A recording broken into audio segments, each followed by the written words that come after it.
Ya, assalamualaikum warahmatullahi wabarakatuh. Kembali lagi bersama kita dalam acara podcast tentang teknik sipil dengan Pak Hero sebagai narasumber. Hai semuanya. Oke, baik. Pertanyaan saya akan lantarkan kepada Bapak. Menurut Bapak, teknik sipil itu apa sih, Pak?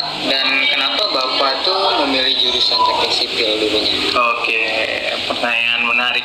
Jadi kalau pertanyaan seperti itu berarti sejarah saya ya, Mas ya? Iya. Kenapa kok saya pilih teknik sipil? Sebenarnya terjebak karena dulu ketika saya SMA saya pengen itu jurusan yang berbaur sama manusia gitu, bukan benda mati. Sedangkan kalau teknik sipil itu kan cenderungannya produknya adalah benda mati ya, seperti rumah, jembatan gitu kan. Tapi kebetulan ketika saya SBMPTN masuknya ke jurusan teknik sipil, Mas gitu. Jadi salah satunya ada terjebak. Kalau terjebak nggak nyaman gitu. Nah, jurusan yang Bapak pengen tuh dulunya apa ya, Pak? Oh, saya dulunya pengennya adalah kedokteran dan psikologi gitu di Universitas Andalas. Nah, berarti agak jauh ya, Pak, ya, ke sipil dengan yang Bapak mau itu. Sangat amat jauh, Mas, sangat amat jauh. Oke. Terus pertanyaan kedua itu, menurut Bapak nih, apa yang perlu disiapkan untuk menjadi mahasiswa teknik sipil nih, Pak? Oke, apa yang perlu disiapkan oleh mahasiswa teknik sipil? Yang pertama adalah kemauan. Itu udah pasti kemauan, karena jurusan teknik sipil itu adalah jurusan yang cukup unik karena banyak bidang ilmu yang dipelajari. Contohnya kalau kita bicara manajemen, kita ada manajemen konstruksi, kita ada bicara tentang struktur gedung, ada jalan, bendungan, terus ada geoteknik, dan apa lagi ya, dan rekayasa sumber daya air. Yang pertama yang harus dipersiapkan, yang pertama ada kemauan, terus ada kemampuan IPA dasar seperti fisika, matematika, terus ada kimia sedikit, terus apa lagi ya? Itu aja sih yang paling pentingnya, fisika sih sebenarnya. Kata orang UI sih kemarin pas parade, apa jadinya teknik tanpa fisika gitu. Nah, di teknik sipil sendiri nih, Pak, pelajaran yang menurut Bapak yang susah itu apa, Pak? Pelajaran di teknik sipil itu apa yang susah?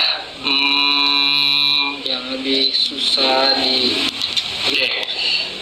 Tergantung grade-nya menurut saya. Jadi kalau semester 1 ada tuh yang susahnya seperti yang teman-teman lagi jalankan, ada itu mekanika bahan. Terus semester 2 nanti adanya anstruk 1, semester 3 adanya anstruk 3 gitu. Menurut Bapak ya, kan kalau orang awam tuh pasti mikirnya teknik sipil tuh lulusnya jadi PNS gitu. Nah, itu menurut Bapak perbedaan dari mahasiswa teknik sipil sama warga sipil sama aparatur sipil tuh? Oke. Jadi dulu gini loh sejarahnya, kenapa kok ada jurusan teknik sipil ya? Kan kalau kita pikir-pikir, kalau teknik mesin jelas mesin yang diteknikan ya. Kalau otomotif, teknik otomotif yang diteknikan gitu kan. Tapi kalau teknik sipil sebenarnya dulu tuh ada dua pekerjaan, yaitu pekerjaan yang dilakukan oleh orang militer dan pekerjaan yang bisa dilakukan oleh warga sipil. Dan semua pekerjaan di orang sipil itu seperti membangun rumah, terus membangun jalan, membangun bangunan, itu adalah pekerjaan orang sipil. Oleh sebab itu kenapa adanya teknik sipil. Kalau kita bicara tentang ASN atau PNS ya, menarik. Dulu teman-teman saya juga berpikiran seperti itu. Orang sipil, teknik sipil bukan jadi PNS nih. Tapi itu nggak salah juga, karena kita juga ada satu badan kementerian yang di bawahnya adalah orang-orang sipil tuh, yaitu PUPR gitu. Kalau teknik sipil itu adalah ilmu yang mempelajari tentang infrastruktur, baik itu infrastruktur laut seperti pelabuhan, terus ada bandara, ada gedung, ada jalan, bendungan, itu orang sipil semua. Jadi sipil itu lebih ke merancang bangunan gitu ya. Merancang bangunan sih bisa masuk kategori merancang bangunan, tapi lebih ke perkuatan sebenarnya. Nah, Karena ada perkuatan, oleh sebab itu orang sipil tuh harus kuat yang namanya fisika gitu.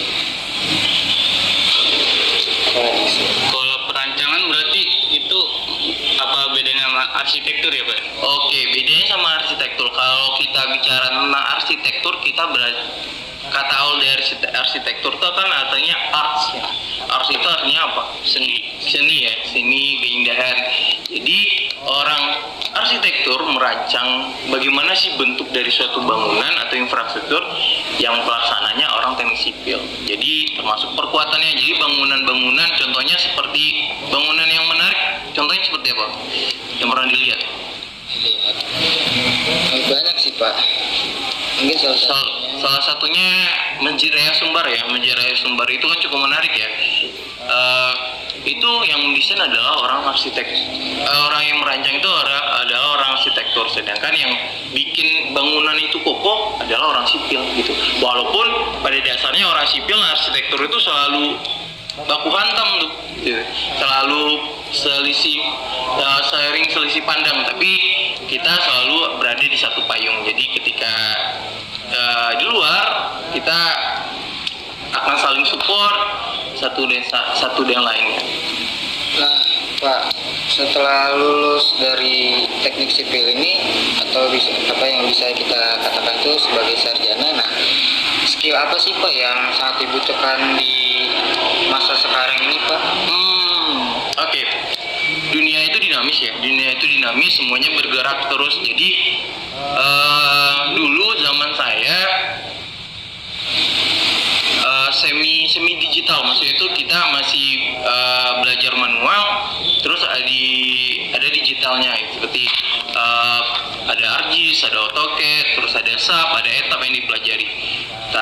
Dan sekarang dunia itu semuanya udah pada digital semua, udah pada pakai aplikasi semua. Jadi teman-teman di sini diharapkan menguasai namanya aplikasi-aplikasi teknik sipil seperti BIM, terus semua aplikasi-aplikasi yang ada di BIM, AutoCAD, terus ArcGIS, ada Hexcraft, terus apa lagi ya, ada etap, ada SAP. Nah, setelah lulus kan prospek sipil ini banyak ya Pak ya, luas, dan salah satunya ini yang Bapak ketahui deh, rata-rata sipil lulus. Oke. Rata-rata orang sipil itu jadi apa? Besok kerja di mana itu ya? Kurang lebih pertanyaannya. Oke. Kalau teman-teman lihat BUMN yang ada di Indonesia itu yang biasanya pakai karya-karya ya, Utama Karya, Nindya Karya, apalagi Wasita Karya, Wijaya Karya, itu semuanya adalah BUMN yang bergerak pada konstruksi. Dan pilihan teman-teman untuk masuk ke salah satu perusahaan BUMN itu sangat besar. Dan aku lagi tuh ada satu kementerian yang semuanya tuh rata-rata orang sipil, yaitu PUPR gitu. Jadi lapangan pekerjaannya sangat luas. Kalau teman-teman tertarik jadi pengusaha, bisa teman-teman jadi kontraktor.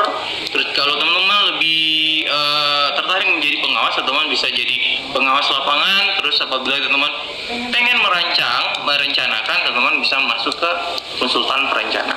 Jadi lapangan pekerjaan untuk teknik sipil itu sangat amat luas. Jadi kalau teman-teman perhatikan, semua yang teman-teman lihat di sekitar lingkungan teman-teman itu adalah produk dari orang teknik sipil gitu.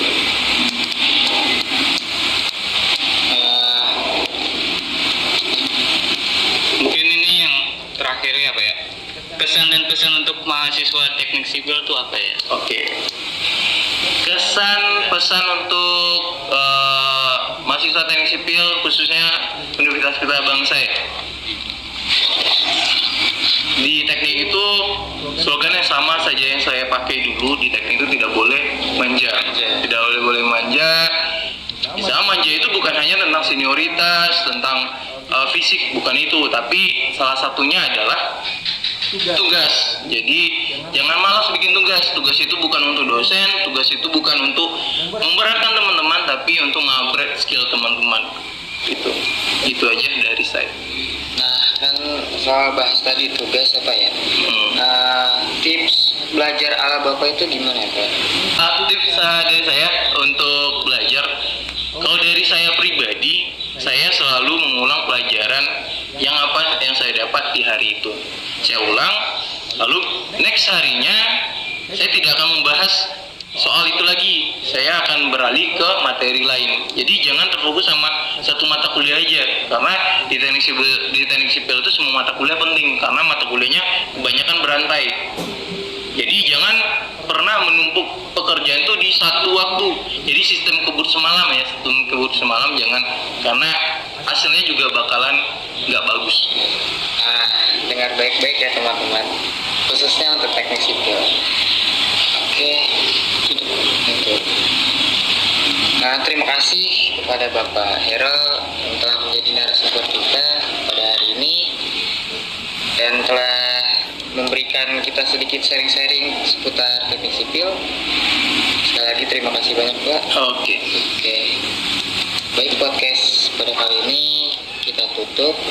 Mudah-mudahan apa yang telah Bapak Herol ceritakan pengalaman tadi bermanfaat untuk kita semua, khususnya calon mahasiswa baru teknik sipil.